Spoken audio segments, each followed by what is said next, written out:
నమస్తే, welcome to ధర్మయుద్ధం. నేను మీ journalist Siddhu, నాతో పాటు జయసింహ అన్న ఉన్నారు.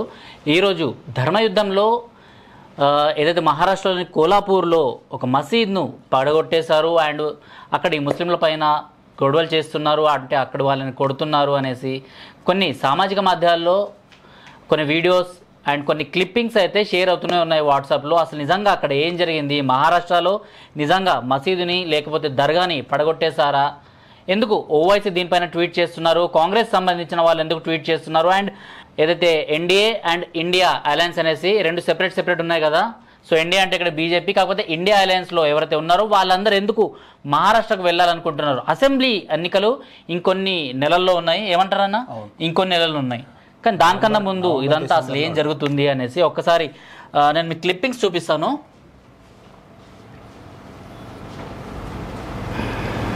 ఇంటర్నెట్ కదా, ఓకే. జస్ట్ కోలాపూర్ అనేసి మనం గూగుల్లో సెర్చ్ చేసినా కూడా ఇలాంటి న్యూస్లు చాలానే వస్తున్నాయి. కొన్ని వీడియోస్ మన మొబైల్స్కి వచ్చేసాయి, ఆ వీడియోస్ నేను ఇక్కడ ప్లే చేయవచ్చు, కాకపోతే కమ్యూనిటీ గైడ్లైన్స్ అనేసి యూట్యూబ్కి కొన్ని ఉంటాయి కాబట్టి మేము అక్కడ ప్లే చేయలేకపోతున్నాము. కాకపోతే ఈ న్యూస్లు ఏవైతే ఉన్నాయో వీటిని నేను చదివి మీకు వినిపిస్తాను. Mosque attacked, tortured at Kolhapur's Vishalgadh fort, Maharashtra mob vandalised hoist saffron flag, అంటే సాఫ్రాన్ ఫ్లాగ్ని అక్కడ ఎగిరేశారు అనేసి, అంటే మసీదుని పడగొట్టి మసీదు పైన అటాక్ చేసి అని. ఇక్కడ చూసుకుంటే mask demolished in Maharashtra's Kolhapur, saffron flag అనేసి మళ్ళీ ఇలానే, అంటే కొన్ని హ్యాష్ ట్యాగ్స్ ఉంటాయి కదా, ఆ హ్యాష్ ట్యాగ్స్కి జనాలు సియాసత్ వాడైతే సియాసత్ ఎక్కడ ఇది ఓకే, ఈ సియాసత్కి సంబంధించింది అయితే ఇంకా మనం చదవాల్సిందే compulsory. Hindutva mob vandalises mosque in Maharashtra's Kolhapur, అసలు ఏం జరిగింది అనేసి కొంచెం జనాల్ని కన్ఫ్యూజ్ చేస్తున్నారు. నిజంగా అక్కడ మాస్క్ని అంటే మసీద్ పైన అటాక్ జరిగిందా లేదా అన్నది అన్నని అడిగి తెలుసుకుందాం. అన్న, మీరు న్యూస్ ఏదైతే జరుగుతుందో ఇదంతా మీరు చూసే ఉంటారు. గత సండే రోజు అంటే ఆదివారం రోజు ఇదంతా జరిగింది అండ్ అక్కడ నిజంగా మసీద్ పైన అటాక్ జరిగిందా లేదా అన్నది కూడా ఒక క్లారిటీ ఇచ్చిండ్రు ఎవరైతే షాహూజీ మహారాజ్ వాళ్ళు ఒక క్లారిటీ ఇచ్చిండ్రు. ఛత్రపతి శివాజీ మహారాజ్ వాళ్ళ వంశస్థులు, మునిమానవాడు అనుకుంటా, అలా ఆ వంశస్థులు వాళ్ళు క్లారిటీ ఇచ్చిండ్రు. అసలు దాని గురించి ఒక్కసారి మనం డిస్కస్ చేద్దాం, ఏం జరిగింది అసలు. యాక్చువల్గా ఇప్పుడు ఈ క్వింట్, సియాసత్ ఇట్లాంటివన్నీ మన ఇక ఈయన ఓవైసీ సాబ్ మాట్లాడండి. December 6 continuous AIMIM chief Asaduddin Owaisi shares video of mask being vandalised.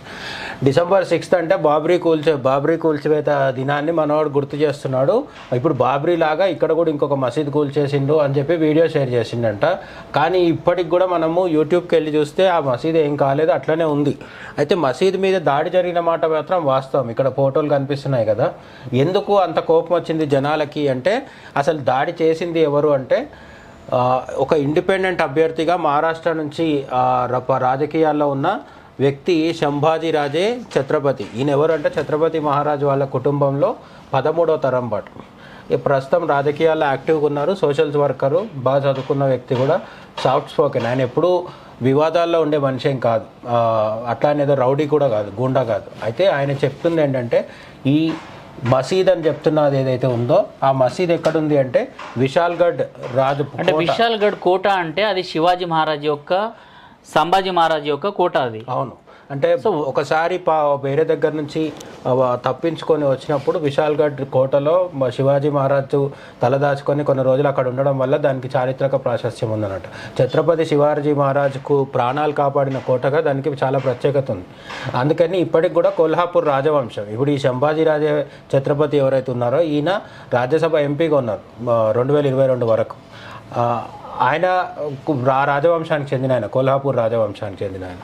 So ఆయన ప్రత్యేకంగా దీని గురించి పోరాటం చేసి చాలా రోజుల నుంచి చెప్పి ఇంకా లాస్ట్కి పనవకపోతే లాస్ట్కి ఇది దాడికి దిగాల్సి వచ్చింది. ఈ దాడి కూడా ఏంటి చేసింది అంటే మసీద్ మీద దాడి కానీ ముస్లింల మీద దాడి కానీ కాదు. ఇది వాళ్ళు చెప్తుంది ఏంటంటే, కాకపోతే సోషల్ మీడియాలో ఇప్పుడు బాబ్రీ మసీద్కి సంబంధించిన ఒక ఫోటో వైరల్ అయింది. అంటే మసీద్ గుమ్మటం పైన ఒక మాబ్ నిలబడి ఉంటది, అలాంటిదే ఇప్పుడు ఇలాంటివి షేర్ చేస్తున్నారు, మన మసీద్ని పలగొడుతున్నారు అనేసి. నిజం ఇప్పుడైనా చెప్పాల్సిన అవసరం మనకు చాలా ఉంది, అందుకోసం కెమెరా ముందుకు వచ్చేసి చెప్తున్నాం. సండే రోజు జరిగింది, సర్లే హిందూ ముస్లిం సమస్య కదా, మనం ఎందుకు పట్టించుకోవాలి, ఇప్పటికే ఇలాంటివి చాలా వీడియోస్ చేస్తున్నాము, ఎందుకు ఎందుకు అనవసరంగా జనాల్ని గందరగోళంలో పడేయాలి అనేసి ఇప్పటికే మేము చాలా ఓర్చుకున్నాము. కాకపోతే ఫేక్ వీడియోస్ అండ్ అసలు ఇక్కడ ముఖ్యంగా మనం గుర్తుపెట్టుకోవాల్సింది ఏంటంటే మహారాష్ట్రలో ఉన్న కొల్హాపూర్ ప్రాంతంలోని విశాల్గఢ్ కోట దగ్గర జరుగుతున్నది కమ్యూనల్ ఇష్యూ కాదు. కమ్యూనల్ ఇష్యూ కాదు, అదే చెప్తున్నా నేను. ఫేక్ గా దీన్ని ఫార్వర్డ్ చేస్తున్నారు సోషల్ మీడియాలో. అంటే మహారాష్ట్రలో జరిగిపోయింది, ముస్లింలు అందరూ కొట్టేశారనేసి. మీరు కనీసం ఆ న్యూస్ ఆర్టికల్ తీసి చదివితే అందులో హిందువులు కూడా ఉన్నారు. అవును, ఆ ఏదైతే కోట ఉందో కోట చుట్టుపక్కన హిందువులు కూడా ఉన్నారు. మీరే చెప్పినారు ఈ మాట. దురాక్రమణలు ఉన్నాయి. యాక్చువల్గా విశాల్గఢ్ కోట అనేది చారిత్రకంగా కాపాడుకోవాల్సిన, అంటే హెరిటేజ్ ఇది అది. సో దాన్ని కాపాడాల్సిన బాధ్యత ప్రభుత్వాన్ని. గత ప్రభుత్వాలు కావచ్చు, ఇప్పుడున్న ప్రభుత్వం కావచ్చు, మొత్తానికి ఏదో జరగడం వల్ల అక్కడ ఒక 151 దురాక్రమణలు ఉన్నాయి ఇప్పుడు. అంటే అక్రమ కట్టడాలు అక్కడ ఉన్నాయి. ఈ 151 అక్రమ కట్టడాల్లో 50కి పైగా హిందువులే ఉన్నాయి. అంటే అవి బిల్డింగ్స్ కావచ్చు, షాప్స్ కావచ్చు, అంటే వాళ్ళు రెసిడెన్షియల్ బిల్డింగ్స్ కావచ్చు, షాప్స్ కావచ్చు. రెండోది 100కు పైగా ముస్లింల షాప్స్, బిల్డింగ్స్ ఉన్నాయి. ఒక మసీదు కూడా ఉంది. ఈ మసీదు కాలక్రమంలో పెరుగుతుంది.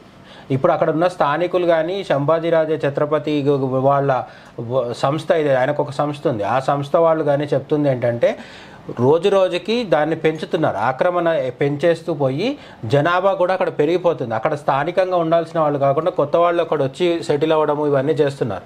చేసి మొత్తం కోటనే ఆక్రమించాలనే ఉద్దేశంతో ఉన్నారు. ఈ ఆక్రమించాలనే ఉద్దేశంలో మెజారిటీ వాళ్ళు ముస్లింలు అనేది నిజం, కానీ మొత్తం ముస్లింలే లేరు. అక్కడ హిందువులు కూడా ఉన్నారు, హిందువుల షాపులు ఉన్నాయి, హిందువుల బిల్డింగ్స్ ఉన్నాయి. అప్పుడు అన్నిటి మీద దాడి చేసినప్పుడు ఈ మసీద్ మీద కూడా దాడి చేయడం. కాకపోతే కోట అనేది హిందువులది. హిందువుల కోట దగ్గర మసీద్ ఎలా వచ్చింది, దర్గా ఎలా వచ్చింది? అంటే అది ఇప్పుడు ఈ 100 సంవత్సరాలలోనో 50 సంవత్సరాల్లోనో కట్టింది కాదు. మసీద్ ఎప్పటి నుంచో ఉంది. అయితే దాన్ని పెంచే ప్రయత్నం చేస్తున్నారు. అంటే దాని సైజ్ పెంచేసి దాని చుట్టూరా మళ్ళీ కొన్ని ఇళ్ళు కట్టుకొని దాని చుట్టూరా షాపులు పెట్టేసి మొత్తం అక్కడ ఒక బస్తీలాగా, అంటే ఒక సెటిల్మెంట్ లాగా తయారు చేస్తున్నారు. ఆ తయారు చేసినప్పుడు ఏమవుతుందంటే అసలైన కోటకి ప్రమాదం ఏర్పడుతుంది. ఎందుకంటే ఆ కోటలో ఎవరికన్నా రావాలి అంటే అది చారిత్రక ప్రాంతము, ఛత్రపతి శివాజీతో ముడిపడ్డది. మహారాష్ట్రలో ఛత్రపతి శివాజీ అంటే వాళ్ళకి చాలా అభిమానం ఉంటుంది. ఆయనకు సంబంధించిన ఏ కోట కానీ ఏ కట్టడమైనా సరే చాలా భద్రంగా చూసుకుంటుంటారు. అండ్ అందులోన విజయవాడ అమ్మవారు లాగా అక్కడ కోలాపూర్లో లక్ష్మీ అమ్మవారు చాలా ఫేమస్. అవును. సో మహారాష్ట్రకు వెళ్ళే వాళ్ళు చాలా మంది, షిరిడీకి వెళ్ళిన ప్రతి ఒక్కరు కూడా లక్ష్మీ అమ్మవారిని కోలాపూర్లో దర్శనం చేసుకునే వస్తారు. అష్టాదశ శక్తి పీఠాల్లో ఉన్న లక్ష్మీదేవి పీఠం అదొక్కటే. మిగతా అన్ని పార్వతీదేవి, సరస్వతీదేవి ఉంటారు. లక్ష్మీదేవికి ఉన్న 18 శక్తి పీఠాలలో ఉన్న ఆలయం అదొక్కటే. కాబట్టి చాలా ప్రత్యేకం అది. అక్కడికి జనాలు ఎక్కువ మంది వస్తుంటారు. కొల్హాపూర్ పక్కన పెడితే ఈ కోటకు పరిసర ప్రాంతాల్లో, ఇది కోట అనేది గుడికి దగ్గరలో లేదు, కొంచెం దూరంలో ఉంది. కానీ ఈ కోటకు చుట్టుపక్కల ఉన్న ప్రాంతంలో ఇళ్ళు కానీ షాపులు కానీ వెలియడం అనేది, అంటే అక్కడ ఏర్పడడం అనేది ఆ కోటకి ఇబ్బంది. అది ఆ కట్టడాలు హిందువులే అయినా ముస్లింలు అయినా సరే కోటకి చారిత్రకంగా ఇబ్బంది కలిగించి ఆ కోటని కబ్జా చేసే ఉద్దేశంతో ఎవరన్నా ఉంటే తప్పకుండా తొలగించాలనేది ఈ నిరసనకారుల ప్రధానమైన డిమాండ్. వాళ్లకు మసీదు కూల్చడం అనేది ప్రధానమైన డిమాండ్ కాదు. అయితే మసీదు ఎక్స్పాండ్ చేసి కట్టడం మాత్రం వాళ్ళు వ్యతిరేకిస్తున్నారు. ఉన్న మసీదుని అంతే సైజులో కానీ లేదంటే అంతే లొకేషన్లో కానీ ఉంచితే పర్లేదు. దాన్ని పెద్దగా చేసి దాన్ని విస్తరింపజేసే అక్రమ ప్రయత్నాలు జరగడం అనేది సబబు కాదు అని చెప్పి అక్కడ నిరసనకారులు చెప్తున్నారు. అయితే దీని మీద ఏక్నాథ్ షిండే కూడా స్పందించడం జరిగింది. ఆదివారం రోజు రాత్రి మహారాష్ట్ర సీఎం ఏక్నాథ్ షిండే రావడం జరిగింది. ఆయన చూసి ఈ నిరసనకారులు చెప్తున్నది నిజమే అని అనడం కూడా జరిగింది. రెండోది వాళ్ళ మీద కూడా కేసులు పెట్టడం జరిగింది. ఎవరైతే కూల్చడానికి మసీద్ మీద కానీ ఇతర షాపుల మీద కానీ కట్టడాల మీద దాడి చేసిన వాళ్ళు ఎవరైతే ఉన్నారో వాళ్ళ మీద 50 మంది వరకు ఎఫ్ఐఆర్ నమోదు చేసి వాళ్ళని కూడా కొంతమందిని అరెస్ట్ చేయడం జరిగింది. కానీ గవర్నమెంట్ అఫీషియల్గా తీసుకున్న డెసిషన్ ఏంటంటే అక్కడ ఎంక్రోచ్మెంట్స్ ఏవైతే ఉన్నాయో, ఆక్రమణలు ఏవైతే ఉన్నాయో ఆ 151 ఆక్రమణల్ని తొలగించాలి అని చెప్పడం జరిగింది. ఈ వీడియో కోసం సెర్చ్ చేయడం జరిగింది. ఈ వీడియో చూసి కనుక మీరు చూసినాను. సో ఇంత పెద్ద మసీదు ఒక కోట చుట్టుపక్కన రావడానికి ఎంత టైం పడుతుంది? మ్యాక్సిమం మనం ఇప్పుడు చూస్తూనే ఉంటాము, ఏదైనా హిందూ ఆలయం ఉంది అంటే దాని చుట్టుపక్కన ఏదో ఒక జెండా పాతేసి, పచ్చరంగు జెండానో లేకపోతే ఏదైనా రాయి పెట్టేసి దానిపైన చాదర్ కప్పేసి దీన్ని మా దర్గా అనేసి అంటున్న కాలంలో మనం ఉన్నాం. ఇప్పుడు ఏ టెంపుల్స్ అయినా తీసుకోండి మీరు, చిన్న చిన్న టెంపుల్స్ తీసుకున్నా కూడా దానికి ఒక 50 మీటర్స్ సరౌండింగ్స్లోనే ఇలాంటి పనులు చేస్తున్నారు. సో ఇక్కడ కూడా అలాంటిది ఏమైనా జరిగిందంటారా? ఇప్పుడు ఈ మసీదు ఈ మధ్య కాలంలో వచ్చింది అని అయితే ఎవరు చెప్పట్లేదు. ఈవెన్ నిరసనకారులు కూడా అట్లా అనట్లేదు. మసీదు కొత్తగా వచ్చిందని చెప్పట్లేదు. మసీదు సైజు పెంచుతున్నారు అనేది ప్రధానమైన ఆరోపణ. అది ఒకప్పుడు చాలా చిన్నగా ఉండేది. మసీద్ అంటే యాక్చువల్గా ఏముంటుంది, ఒక హిందూ దేవాలయం లాగా ఒక గర్భగుడి, దాంట్లో విగ్రహము ప్రతిష్ఠించడము, ఒక వ్యవస్థ ఏముండదు. అది ప్రేయర్ చేసుకోవడం కోసం పెట్టిన ఒక ప్లేస్ అంతే. సో మసీదు అనేది ఒక సైజు ఎంత ఉంటుందో అంతే ఉండాలి. దాన్ని కాలక్రమంలో పెంచుకుంటామంటే వాళ్ళ సొంత భూమి ఉంటే పెంచుకోవచ్చు. ఇక్కడ సమస్య ఏమొచ్చిందంటే మసీదు సైజు పెరుగుతున్న సైజులో అది ఏ భూమిలో పెరుగుతుంది, ప్రభుత్వ భూమిలో పెరుగుతుంది. ఆ ప్రభుత్వ భూమిలో పెరిగితే ఎవరికి నష్టము అంటే కోటకి నష్టం. కోటకి వచ్చే పర్యాటకులు ఎవరైతే ఉంటారో వాళ్ళకి ఇబ్బంది కలిగే పరిస్థితి ఉంది. రెండోది క్రమక్రమంగా అసలు కోట కూడా నిర్లక్ష్యానికి గురైపోయి ఇప్పుడు విశాల్గఢ్ కోటను ఎందుకు కాపాడుకోవాలని కూడా క్వశ్చన్ రావచ్చు. అవును, మన దగ్గర కొంతమంది ఉంటారు, వాళ్ళు పాపం పేదోళ్ళు అక్కడ ఇల్లు కట్టుకొని ఉంటే తప్పేంటని. ఈ పేదలు ఇల్లు కట్టుకొని ఉండడానికి వేరే ప్లేస్లు ఉంటాయి. ఒక చారిత్రకమైన ఒక 300-400 సంవత్సరాల నుంచి దానికి ప్రాముఖ్యత ఉంది. అంతకుముందు ఛత్రపతి శివాజీ కాలం నుంచి కూడా అది చరిత్రలో ఉంది. మనం చరిత్ర చదువుకుంటున్నప్పుడు ఆ కోట గురించి చదువుకుంటున్నాం. మరి ఎవరైనా కోట గురించి చదువుకున్న తర్వాత వెళ్ళి చూడాలనుకుంటే అది అక్కడ ఉండాలి. ఇట్లాంటి ఆక్రమణలు వస్తే ఏమవుతుందంటే ఆ కోట ఇంకొక 10 సంవత్సరాలకో 20 సంవత్సరాలకో మొత్తం సమూలంగా పోతుంది. అట్లా పోయిన కోటలు, దేవాలయాలు మన దగ్గర చాలా ఉన్నాయి. కాబట్టి ఇప్పుడు మనకు చాలా చోట్లలో కూడా తవ్వుతుంటే ఎందుకో తవ్వుతున్నప్పుడు కింద నుంచి ఈ మధ్య కాలంలో 400 సంవత్సరాల పురాతనమైన ఆలయం బయటకు వచ్చింది. కర్ణాటకలో ఒక తవ్వుతుంటే వాళ్ళకి ఫస్ట్ నంది కనిపించింది.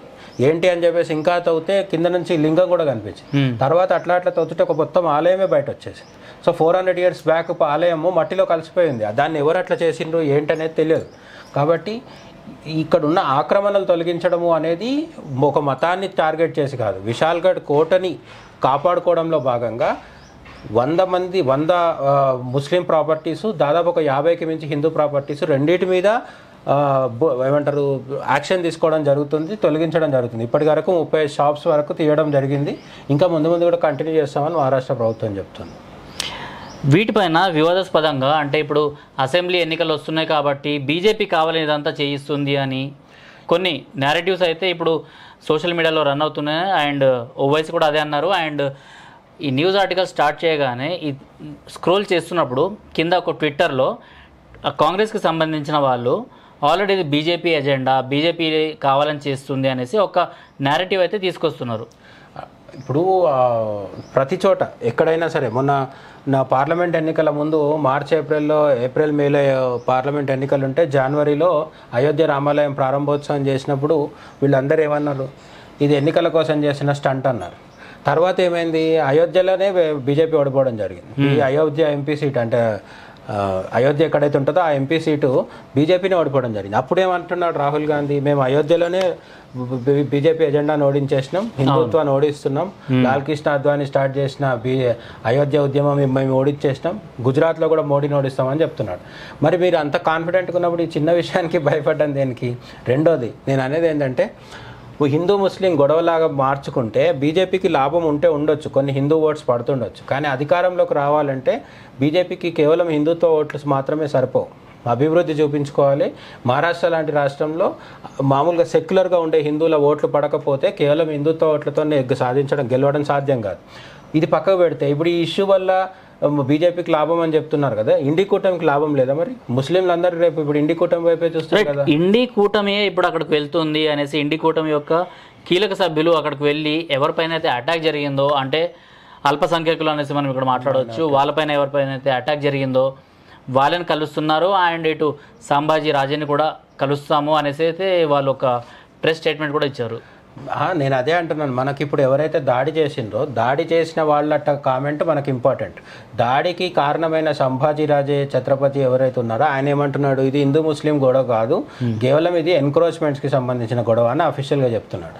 అనుకోకుండా ఇంకో 2-3 నెలల్లోనే ఎన్నికలు ఉండడం, మహారాష్ట్రలో ఎన్నికలు ఉండడం వల్ల దీనికి కమ్యూనల్ యాంగిల్ కూడా ఏర్పడే అవకాశం ఉంది. ఎందుకంటే మీడియా మన ఉత్సాహం చేసినాం కదా, అక్కడ ఎంక్రోచ్మెంట్ అనే పదం వాడకుండా మీడియా మొత్తము చెప్తుంది.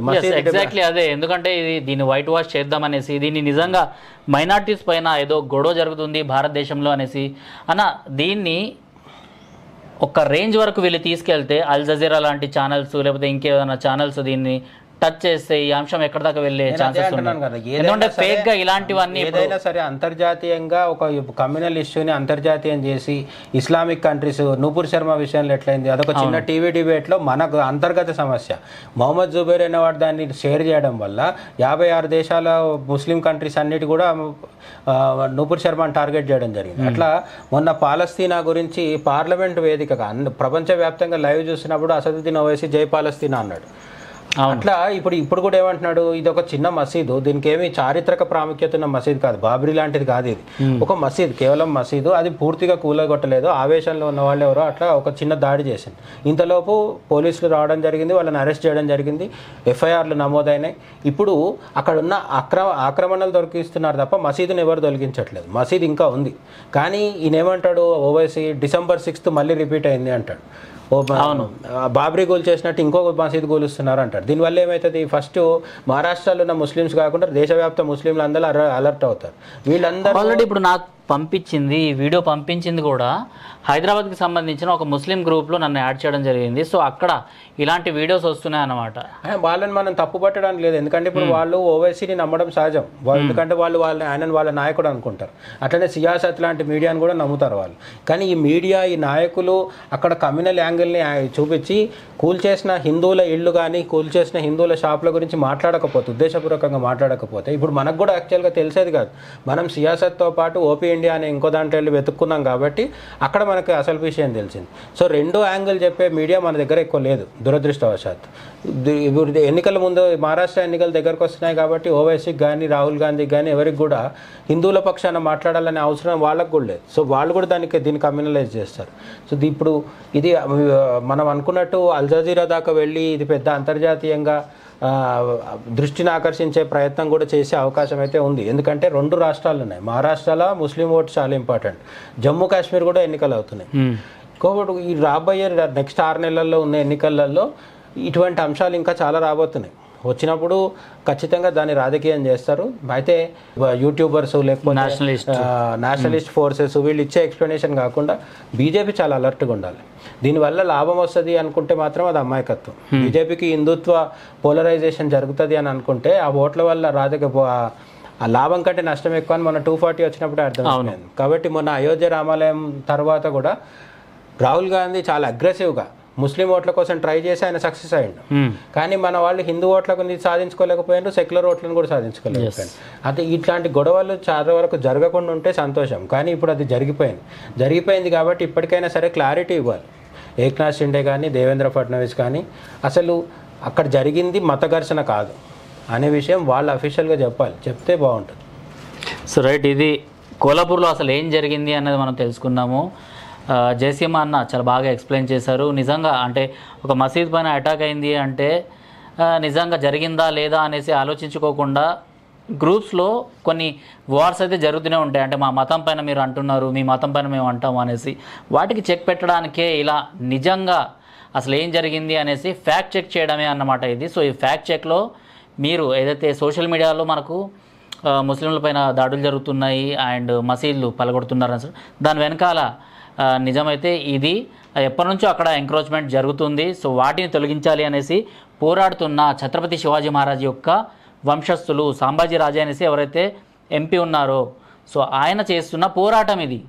సో ఆయన సంస్థానం కోసం ఆయన చేస్తున్న పోరాటం ఇది. అందులో హిందూ షాప్స్ నడిపించుకునే వాళ్ళు ఉన్నారు, హిందూ ఇళ్ళు కూడా అక్కడ ఉన్నాయి అండ్ ముస్లిమ్స్ కూడా ఉన్నారు. అంటే ఒక కోట చుట్టూ ఒక పర్యాటక ప్రదేశం ఉంది అంటే హిందువులు ముస్లింలు ఇలా ప్రతి ఒక్కరు అక్కడ వ్యాపారం చేసుకుంటారనమాట. సో ఇదే జరుగుతుంది. కాకపోతే దీన్ని సోషల్ మీడియాలో ట్రిమ్ చేసి జుబేర్ లాంటి వాళ్ళు అన్న ఇందాక అన్నారు కదా, జుబేర్ లాంటి వాళ్ళు దీన్ని ఎక్కడికో తీసుకెళ్దాం అనేసి అనుకుంటున్నారు. సో ఇది ఇప్పటిదాకా ఉన్న అప్డేట్. నిజంగా మీరు దీనిపైన ఏమనుకుంటున్నారు?